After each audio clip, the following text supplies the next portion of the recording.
welcome to this explainer.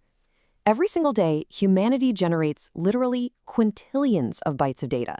It's almost impossible to wrap your head around. But have you ever stopped to wonder how one random, isolated observation out in all that wild chaos eventually turns into a law, a massive public policy, or a foundational business decision? Well, that's exactly what we're going to uncover. We're going to track that exact journey, following raw information as it transforms, step by step, into the ultimate driver of global governance. To make sense of this massive topic, here is our roadmap. 1. Gathering the raw facts. 2. Sorting and classifying. 3. Visualizing the story. 4. Calculating insights. And finally, 5. Data governance. All right, let's jump right in with Phase 1, gathering the raw facts, looking at data sources and acquisition, because before data can change the world, we have to actually extract it.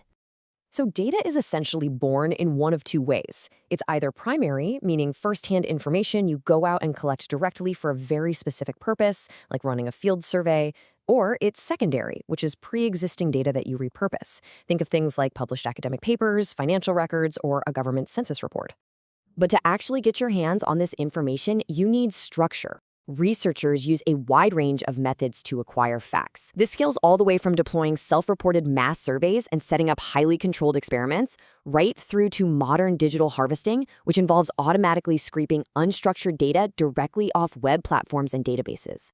Moving right along to Phase 2, sorting and classifying data to make sense of the chaos. Now, once we've gathered this chaotic pile of raw data, it doesn't just float around randomly. It actually follows a strict hierarchy, kind of like a ladder of measurement. At the very base, we have nominal data, giving us simple, unordered labels like gender. Step up one rung, and you get ordinal data, which introduces order, like a survey rating, but without uniform distances between those categories. Then interval data brings in quantitative equal distances, like measuring temperature, but crucially, it lacks a true absolute zero. Finally, at the very apex of our ladder, ratio data gives us absolute measurements with a true zero, like income or distance. But here's a fundamental question we have to pause and ask ourselves once we've classified everything. Are we looking at rigid, cold numbers, or are we actually uncovering nuanced stories? This brings us to a simple but absolutely critical divide. Quantitative data is all about the objective how much and how many. These are the numbers built on large representative samples so we can make broad generalizations. On the flip side, qualitative data seeks the why and the how. It dives deep into descriptive, rich meaning pulled from smaller targeted focus groups to build in-depth narratives rather than just statistical models.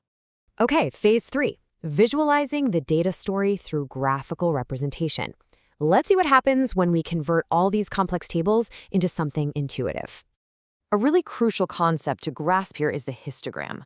When mapping continuous numerical data, things measurable on an infinite spectrum, like height or temperature, the histogram uses equal class intervals, or bins, that physically touch. There are absolutely no spaces between them, which perfectly illustrates an unbroken frequency distribution.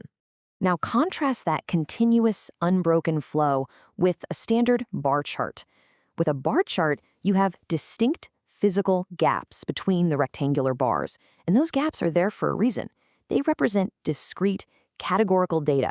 We're talking about countable, whole values that stand fundamentally apart from one another.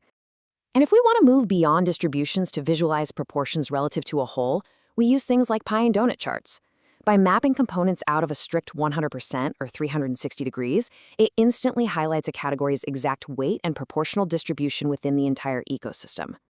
That brings us to Phase 4, calculating insights and interpretation using core formulas. Visuals are fantastic, for sure, but in the real world, interpreting them to extract precise, actionable insights relies heavily on 3 core calculation patterns.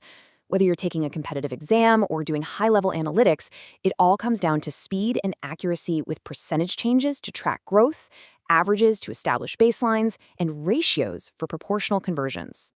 Take the average, for example. The true power here isn't just the simple math of dividing a sum by a total count. It's the distillation. That one little formula grounds thousands or even millions of scattered, chaotic numerical observations into a single, instantly understandable baseline metric. And why does this matter? Well, because these exact mathematical formulas are the foundation governments and massive organizations use to bridge the gap between raw numbers and real world decisions. Without them, public welfare schemes and billion-dollar budget allocations are essentially just guesswork. Finally, we reach phase 5, data governance and public policy. Because data is just so incredibly powerful, it absolutely cannot remain unchecked. Data-driven governance rests on a few key pillars. It starts with evidence-based policy formulation. Then there's open government data, which is all about publishing non-sensitive sets to promote transparency and civic innovation. It also relies heavily on interoperability. By integrating disparate databases through open APIs, what's often called digital public infrastructure, governments can eliminate data silos and actually enable seamless public service delivery. But as you can imagine, with all this sharing and integration comes immense risk. To protect us from commercial exploitation, unauthorized surveillance, and massive security breaches, governments enforce very strict statutory frameworks.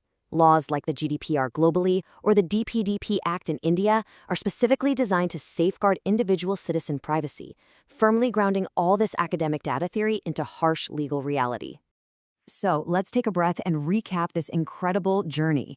We started by gathering variables and scaling them from nominal all the way to ratio. Then we visually sorted them into discrete or continuous forms, interpreted them mathematically to establish baselines, and ultimately saw how they are secured through privacy laws and digital infrastructure policy.